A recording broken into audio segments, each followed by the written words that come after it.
Cricket कबाड़ी परे खो खो उभय पुरुष और महिला रे विश्व कप जितिला भारत।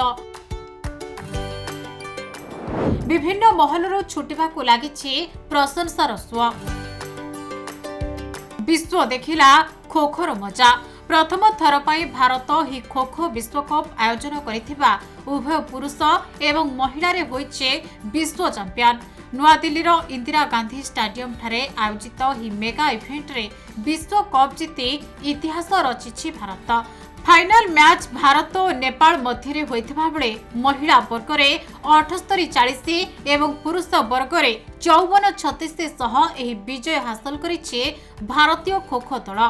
प्रथमे माटी रे खेला जाउथबा एही खेल धीरे धीरे मैट को आसीछि एवं मैट को आसीबा परे विश्वर अनेक देश रे व्यापीबाकु लागिछि एहार क्रेज।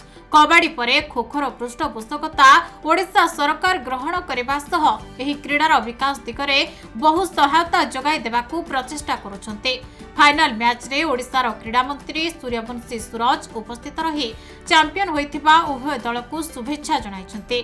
विश्वकप विजेता भारतीय महिला खो खो दल रे ओडिशार क्रीडाविद मगाई माझी और शुभश्री सिंह एवं पुरुष खो खो दल रे ओडिशार क्रीडाविद पवनी सबर सामिल होई दल को विजय रे निज योगदान करिसन्ते। देशर अल्टीमेट खो खो लीग आयोजन होई सफलतार सह आगे चलिछि।